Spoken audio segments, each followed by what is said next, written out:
How significant does that feel for Chelsea in terms of the Champions League, Glenn?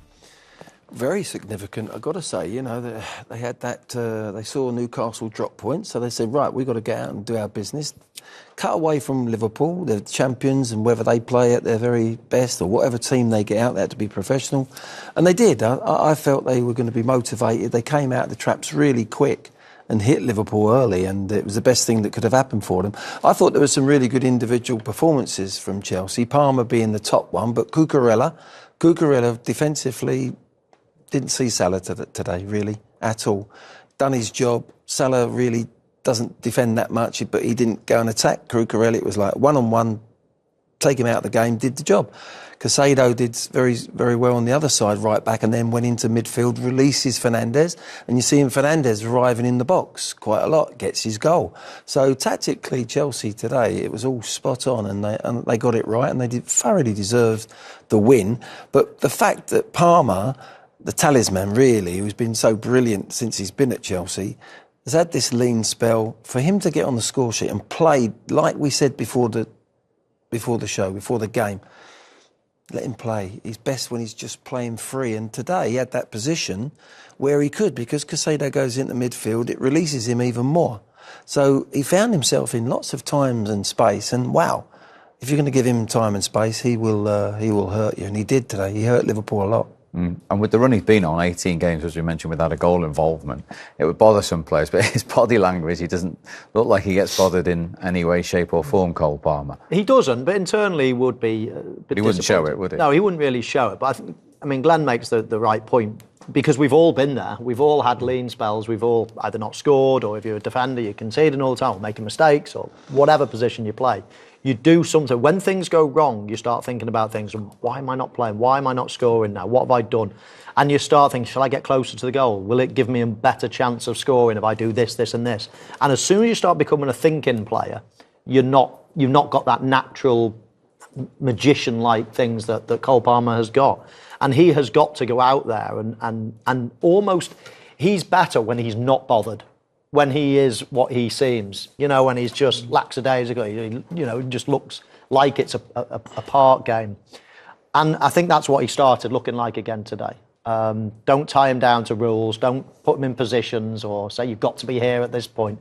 Let him play, because that's when he creates magic. And and I think if there's anybody, don't get me wrong, certain defenders, when the ball's there, you have to be here. That's just, certain. But for someone like Cole Palmer, that's a bit of a free spirit, he doesn't want to be tied down to anything. And Glenn hit the nail on the head before the game.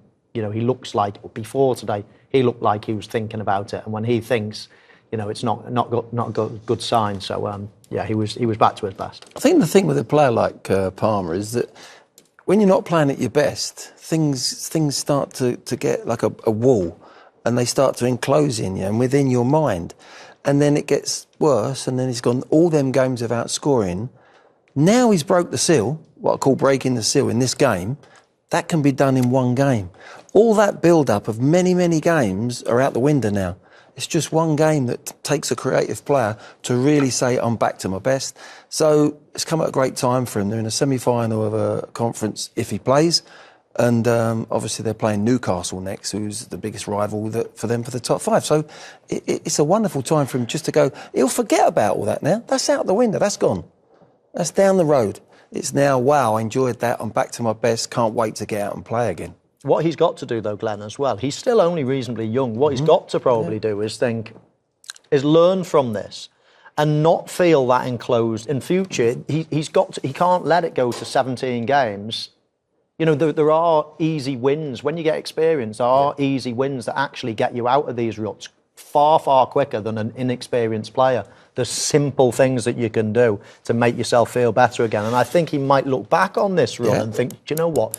What took me so long? There's nothing different here. And next time it might be 4 or 5 games of not Cole Palmer play. There's a great point you make there. And with my experience now, of being a player for so many years and the manager, is that that happens and you wait for that to come alive. Now, it's took a long, long time for him to happen. Too long.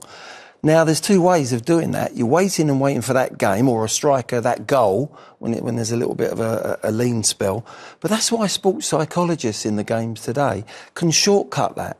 I don't know if he's worked with a sports psychologist there or not, but you could have put that right way back if he'd have gone and sat and spoke to him and started, because everything comes from your mind first.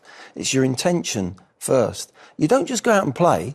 Your mentality and how you think and how you feel is even more important than how you think. So that could be put back in very, very quickly. Particularly strikers, for instance. If a striker misses an open goal and they go in, they say, sorry, lads, let you down. They say, you're all right on the Monday morning. You go, yeah, I'm fine, Gaffer, I'm fine. You wouldn't tell them that you're not. It's playing in there. It's in the subconscious. Now, that can come out with a sports psychologist. That's why you have them. Because mentally, the game's played in your mind first.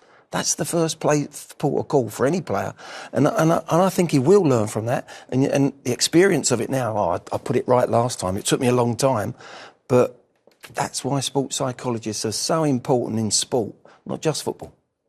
Interesting. OK, high time we've got some Chelsea reaction. Moises Caicedo is alongside Cole Palmer.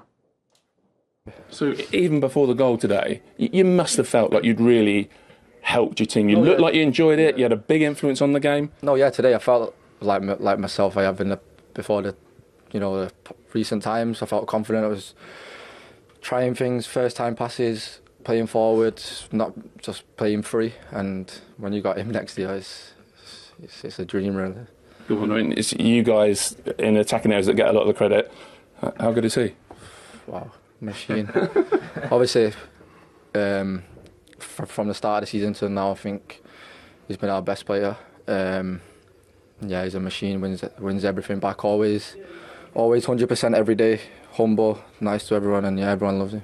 Yeah. Do you want to repay the compliment, Moises? Because this guy, good players have tough moments, and Cole's maybe had one, but there's no doubt in the quality, is there? No, Cole, he's an amazing guy. Always trying hard also. Yeah, I'm so happy for him. He helped us a lot, even when he didn't score. He helped us. Yeah, he's a great guy, and he deserves everything. Okay, so Cole Palmer back in the goals, also player of the match. But I'm not sure you actually agree with that, do you? Well, I mean, I'll take it. I thought you were handing it over to Moyes. No. Cole Palmer is the player of the match. Well played. Congrats for that. Well done, guys. Well done. Thank you. He's got personality. He's 23 this week, actually. And he's a sort of a character that would rub off in a positive way on his teammates, Glenn. Definitely, yeah. I mean, he looks like pretty... Like we're saying, as a player, when he's at his best, doesn't care too much, doesn't think too much about it, It's, well, I didn't think I played, player of the match. I think there was better players out there. He's pretty humble as well. Let's hope he doesn't change. The key for him is not to change. That's the thing. Go back to analyse how he's played today compared and how he's felt inside and how he's played today compared to the last run that he's had, and keep that. Keep it. And keep it for the rest of his career. Then when, as Michael said, when he goes through these little runs again, he might get injured, come back 3 weeks later and say, right, I've done it before, I can do it again now. And that's where you have to think about the game to be consistent and play year after year after year. But he's a special talent. I just hope he doesn't start really thinking about the game until he's 30, if you like, and then he can hand it all on to somebody else during a game and give him their experience, because he's a kid. Hopefully he'll play for England like that as well, and just feel as if a manager's job then is to say, look, I really, really rate you. You can have 4 bad games and you're still going to play the 5th game. If you tell him that and he can relax and go and play, we'll get the best out of him. Let's have a closer look then, Michael. Why was he more like his old self today with the Man of the Match award there? Well, we've mentioned a couple of his attributes that are just natural. I mean, you can't teach that, for example. You're trying to find space, you're working outside, going further and further wide to get a bit of space, and you realise, you know what, if I get the ball now, I'm going to be a couple of yards away from the side of the pitch at best. And he turns, he spins, he finds space inside. I mean, some of these balls, like that one there was one later in the game. I mean, he's seeing pictures before anybody else does, before he even gets the ball. And I just think we've already spoken about him just being free. In this day and age, look at this, eyes in the back of your head. Beautiful. I mean, how many players on that pitch could have played that ball? Not too many, and we're talking about the very elite players here. But I just think as well that in this day and age when everything's about data, everything's about, precise, how far do you run, how many touches do you have, where do you have them, what do you need to do, what's the best, area to score goals, all of these things you can get fed and fed and fed all this information.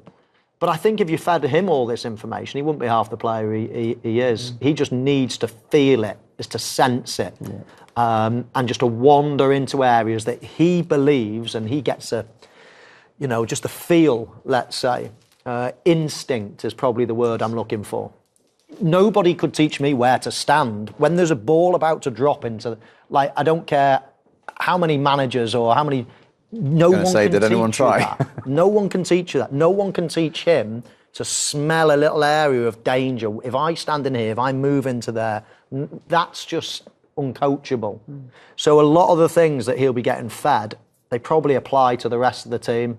If I was him, I'd take little notice of it because he needs to be that free spirit. And there's very, very few. There used to be a lot, Glenn, I feel, in the game. Yeah. That type of player is getting phased out a little bit now. Yeah. And it's refreshing to see him actually be... And great to see him back at his best, And that's the thing, he can pick a pass from 60, 70 yards and then he can take people and drop his shoulder and get the other side of players. But he's got both. You can take 5 or 6 players out with one pass. He can go past 3 or 4 players. And if you go past a player, then you're drawing another player out and there's space for someone else instantly on the football pitch. But I think today, Liverpool weren't quite at it, let's be fair, but that's not Palmer's fault. That's not Cole's problem. He's eating up all the space in the world and he's going to hurt you with that sort of space. More importantly for the manager and for Chelsea Football Club at the moment, is he's now back to his best right at the time they need him.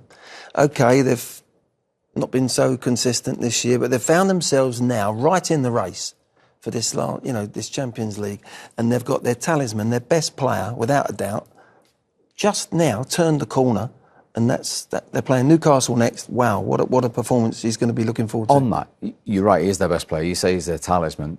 In this barren run, there's been suggestions that he needs a little bit more help from those around him, that Chelsea put him under too much pressure. They're too reliant on Cole Palmer. So moving forward, can they add a little bit more top quality in that team so he doesn't carry so much on his own shoulders? Well, they can, and if they want to go to the very top, which is, I'm sure, what they want to do, what they've been used to over recent years, then of course the whole team needs to lift their levels. But I've always been sceptical in terms of when people say, "Well, how did you carry that pressure?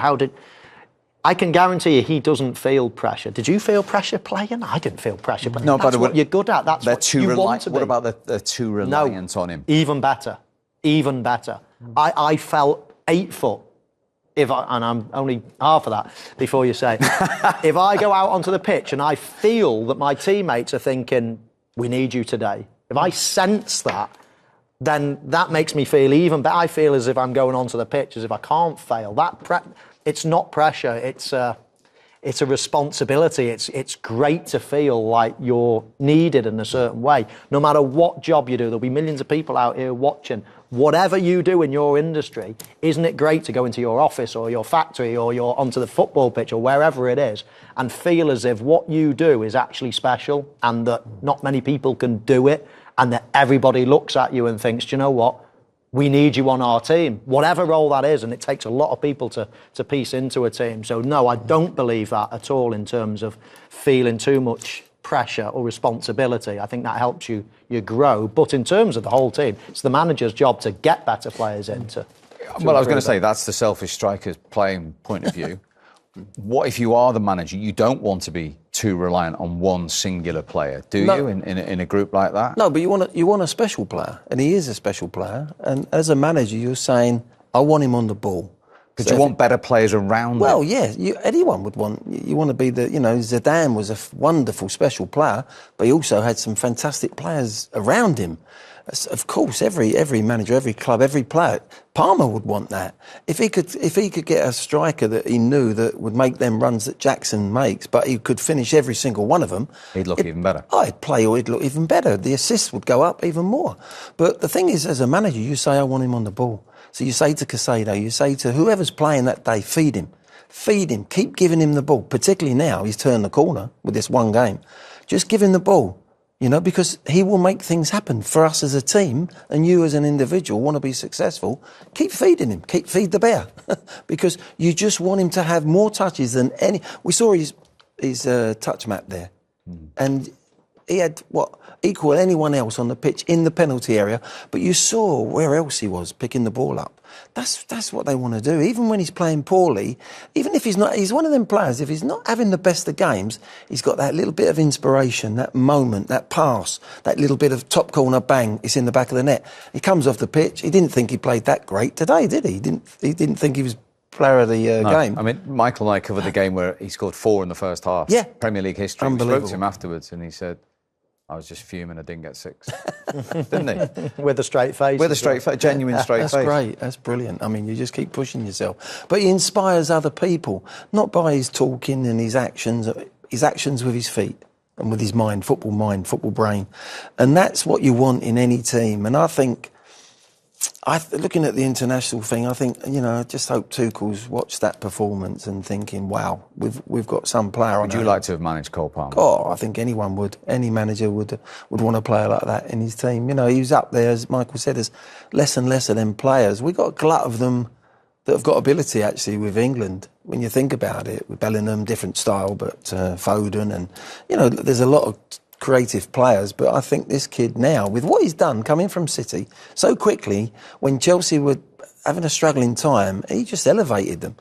Now, to do that at a young age and move from up north down to south in London, and a big club that the owners want to be winning the league, they want to be in the Champions League, it's water off a duck's back with him. He just naturally goes and plays, like we're saying, and he's elevated Chelsea unbelievable, and he'll do it. I think he's timed his run into the box, if you like, the way he's performed today. Next, they've got 3 games left, is it?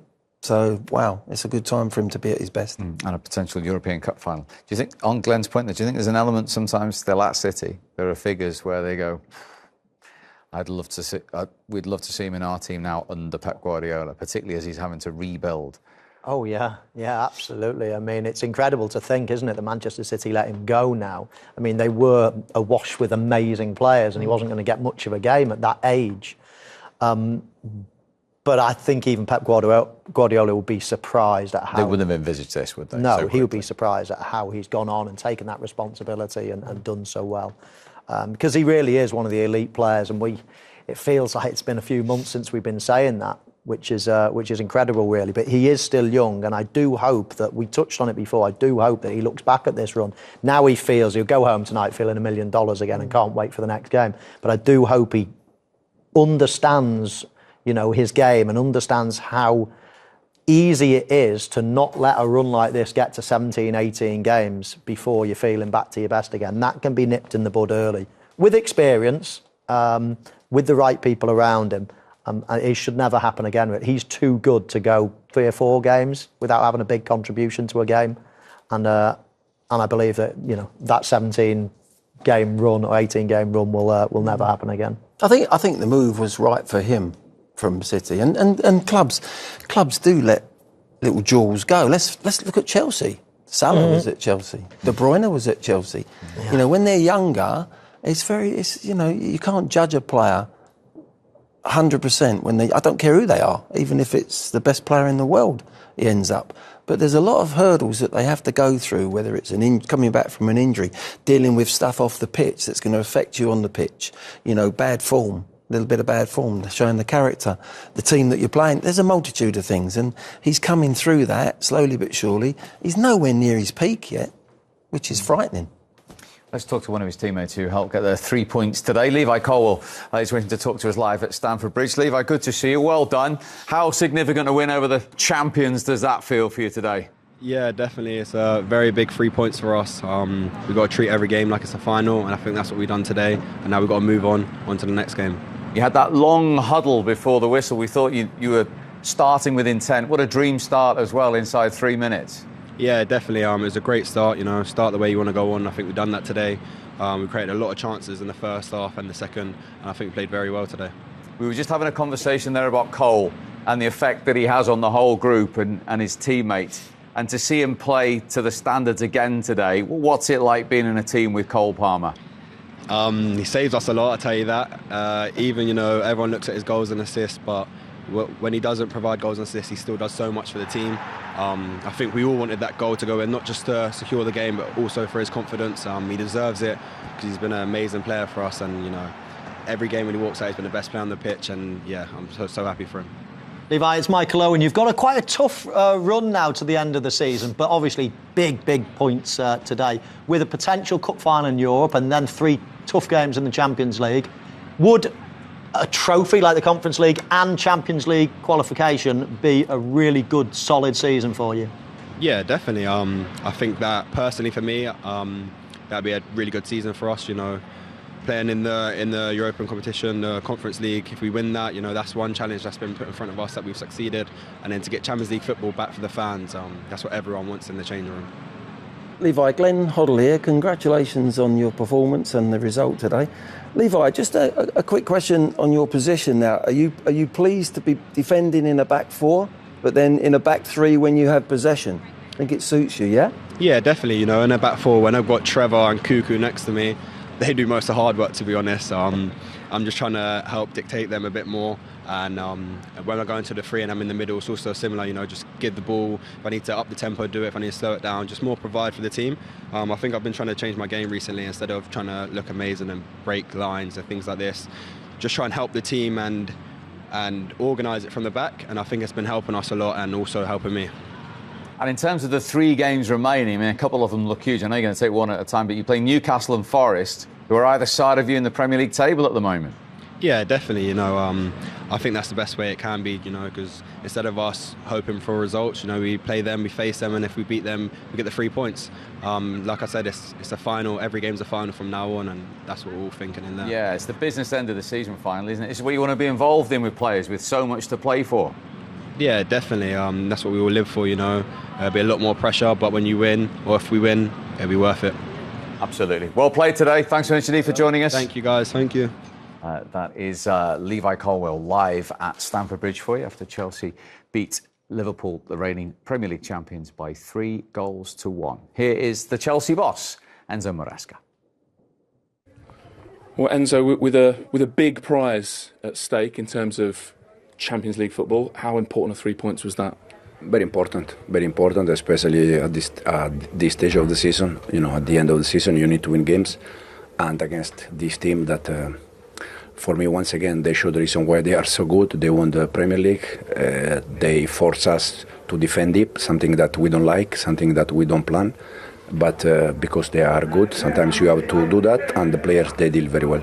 So I was going to ask, that was going to be my next question anyway, how did you do it today? I wondered if it was deliberate to sort of soak up a bit of pressure and attack quickly, but it sounds like not.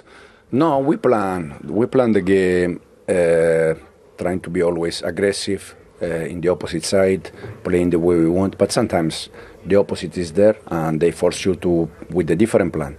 So I think we adapt quite well. The player deal with that very good. And at the end, I think for the amount of chances that we create, we deserve to win the game. Do you think you were able to give them big problems with Cole Palmer's position? He was massively influential in every single goal. Yeah, absolutely. Cole, he will be better and better. This kind of moment in his journey in the future will be for sure better and better player. Did he look like his old self today again, Cole?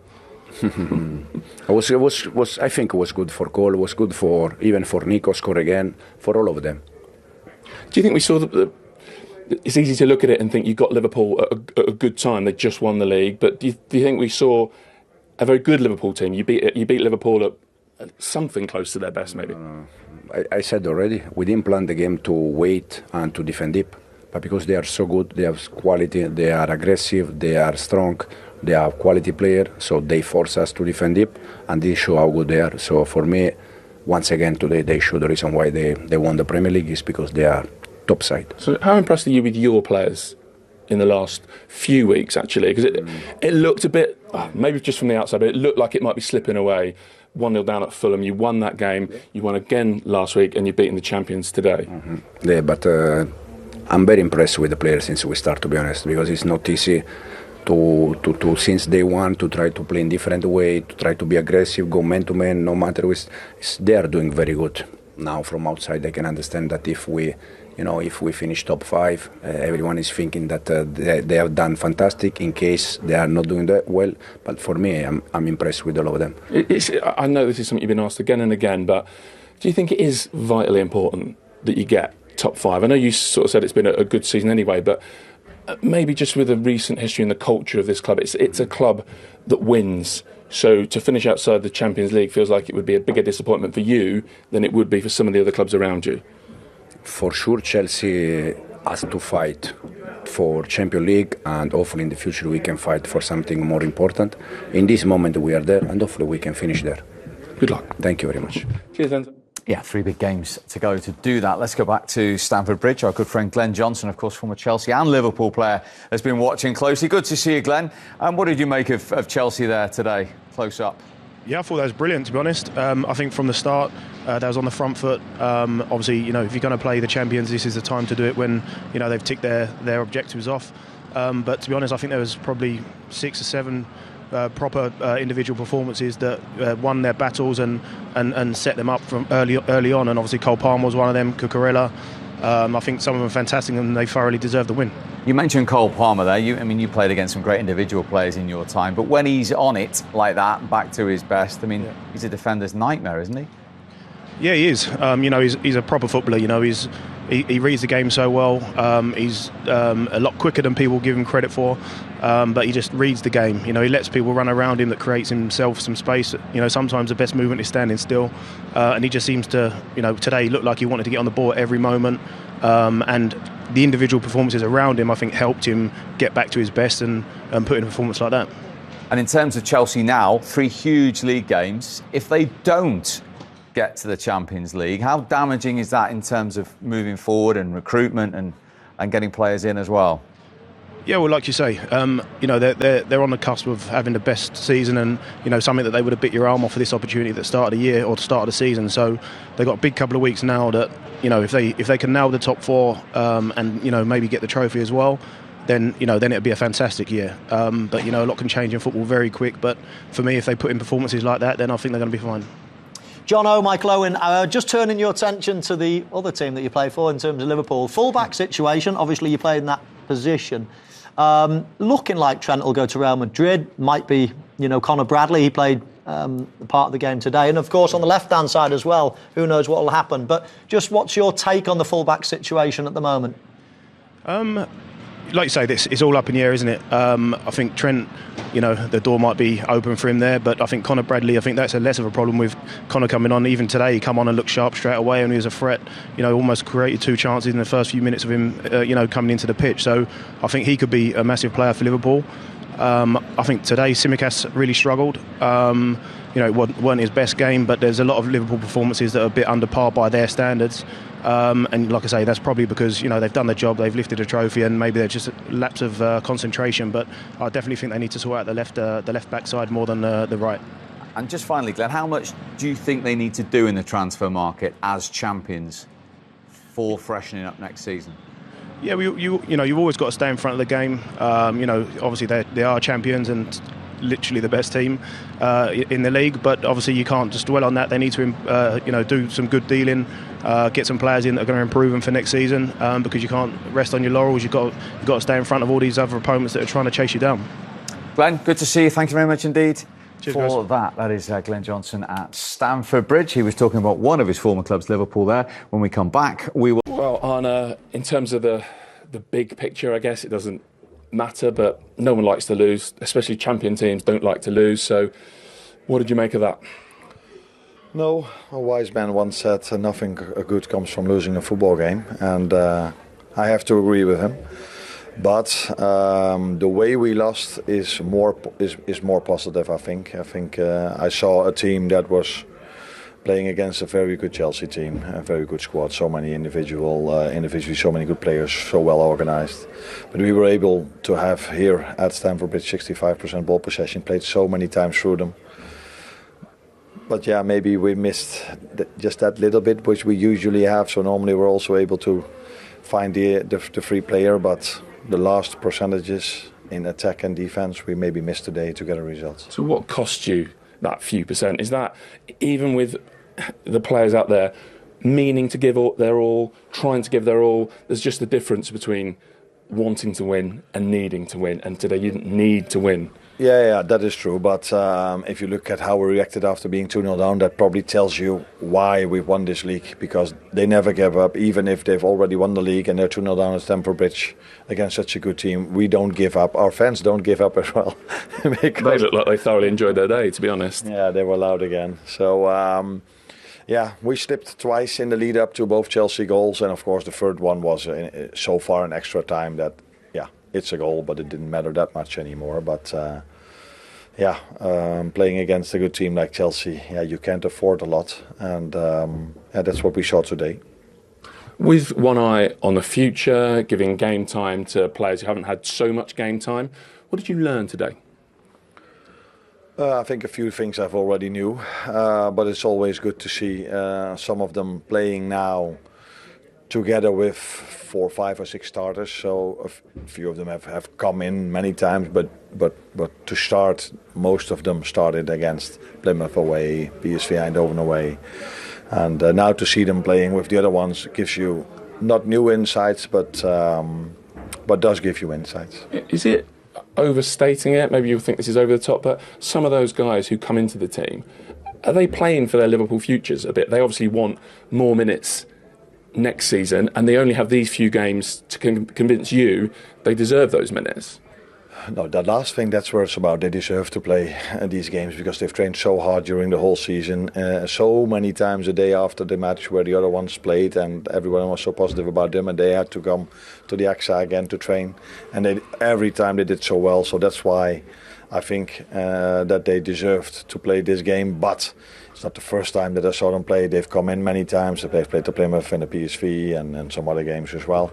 Accrington Stanley and can't come up Brighton away for the League Cup. So we don't judge them only on this. We judge them every single day on the training ground and the moments they play for us. It seems a bit odd almost to say this to a team that's just won the league, but does it feel like there's a big summer ahead in terms of adding to this squad, changing the squad? I did an interview with you on Friday where you were talking about you already spoke to maybe a few players trying to sell them the Liverpool dream. No, it's already a big summer because we extended Virgil and Mo, and for large parts of the season I don't think everybody expected that. So for us to keep them is already a big thing, and we will see what the summer will bring. But I've said many times I'm really happy with the squad we are having. But it is also true that's the second year in a row these players are together, and sometimes can be good to bring some fresh energy as well. But last year we decided just to keep them all. So we will just see what we will do. But it's already been a big summer because we won the league and we kept Virgil and Mo. And nothing better, I guess, than adding to a winning team. Kind of strike while the iron's hot, I think is the phrase. Yeah, but only if we see a chance in the market, or if we can see someone who can improve us. And it's not so easy to improve this team because it's already a team that won the Premier League, that was so good against Paris Saint-Germain at home, where unfortunately we lost that on penalties. Thank you, Arne. You're welcome.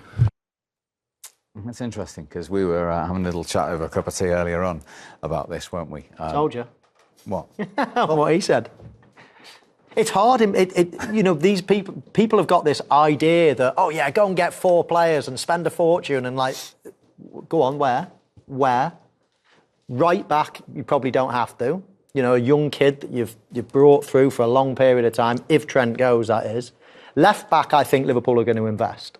So Kirkes, everybody's talking about at Bournemouth. So there's 50, 60 million that Liverpool are going to invest.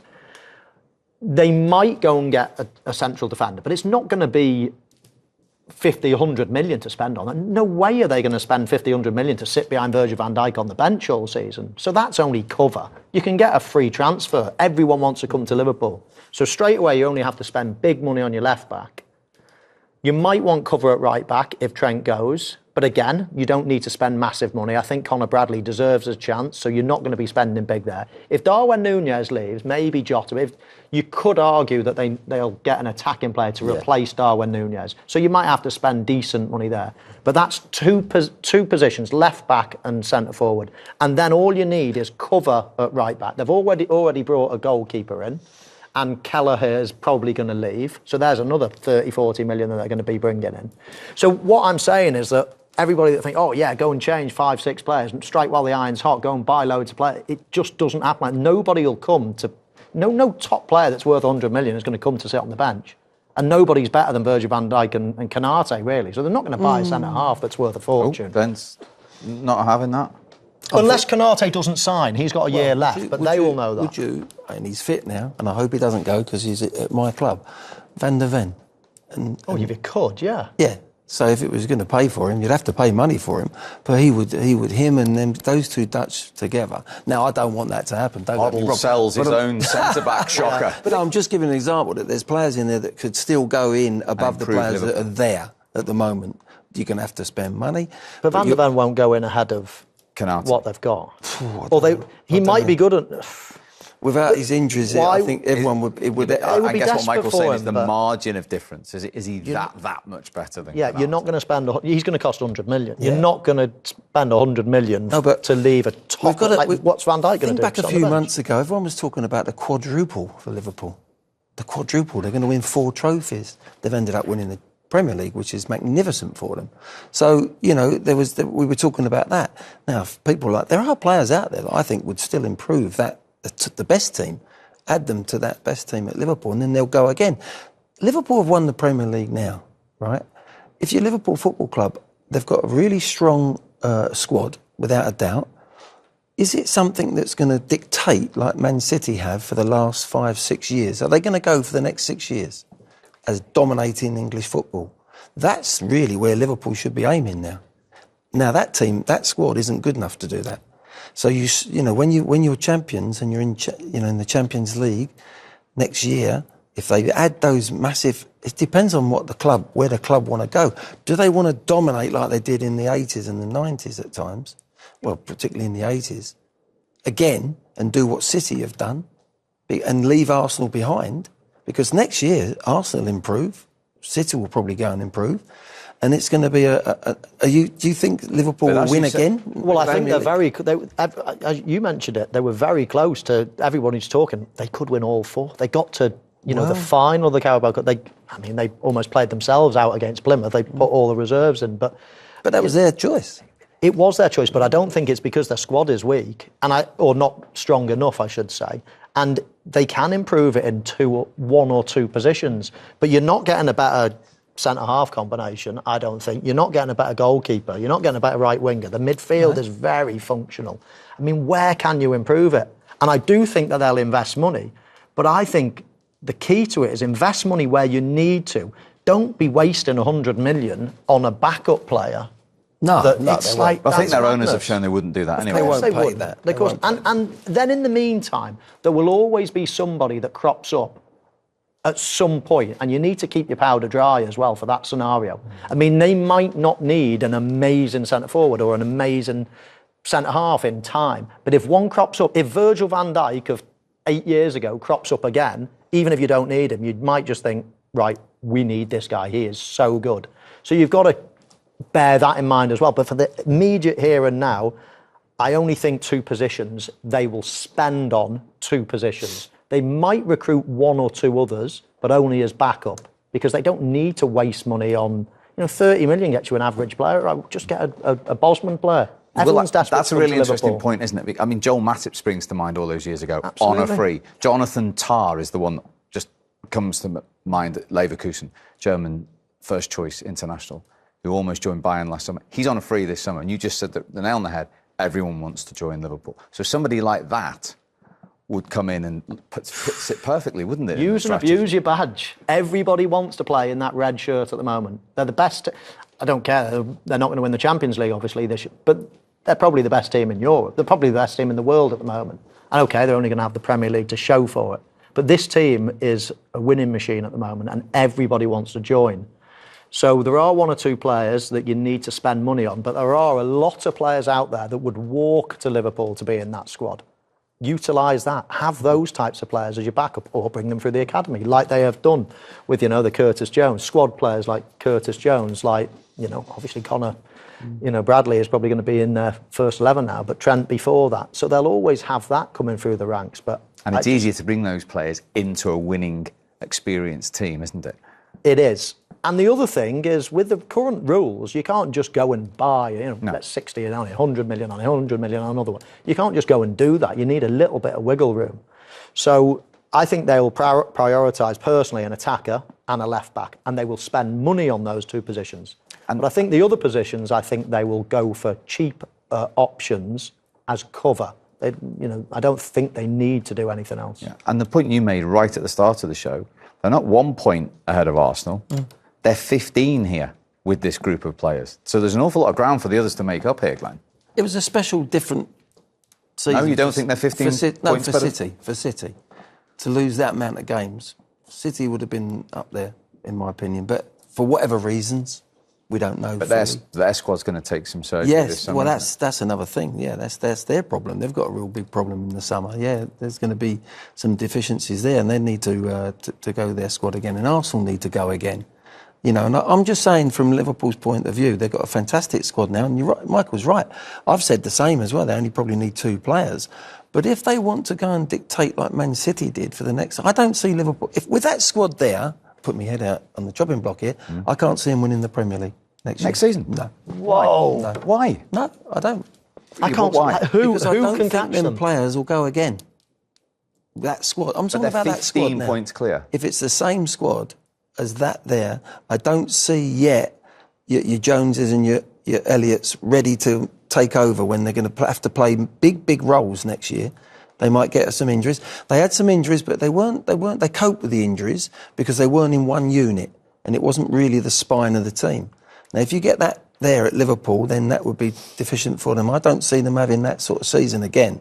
They will have to deal, every squad has to deal with injuries, but when you get them in the same unit, all at the back or all in midfield, or your striker or Salah was going out and he was only playing half a season, then I think Liverpool will have a problem. They've still missed Alisson for long parts. Trent, Jota, yeah, but Diaz was out Trent, injured. Is Trent really been the spine of the team? No, fantastic player as we analysed him before the game. Wouldn't call him in the spine because he's left out at certain games.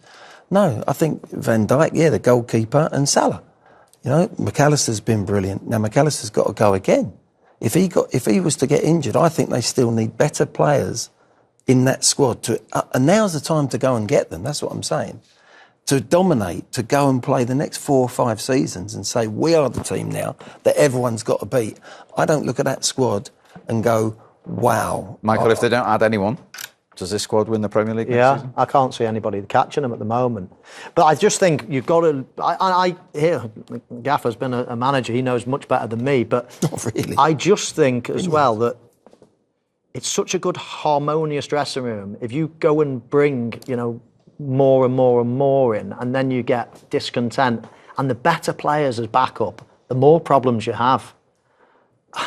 And you've got to soften that with, OK, you look at an extreme like Pep Guardiola this year, you think, oh, that's why he should have more players. But he's had thin squads all his life, really.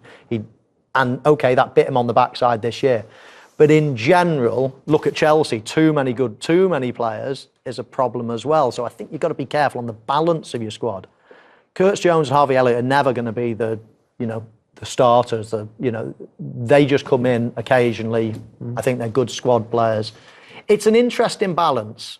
It is an interesting balance. I think Liverpool have got it absolutely spot on at the moment, and I wouldn't want to change it too much, apart from, as I say, the two positions. But we'll see what happens. But I can't see anybody beating Liverpool next year. Man City are miles off it. Arsenal possibly the only challengers for me. I think where they've done brilliant this year, Liverpool, is against the teams, the improving teams, all them teams that we're seeing an improvement in your Brentfords, your Bournemouths, your Brighton. They've been brilliant against them. They've actually just wiped them aside where the other teams couldn't do it, like City did.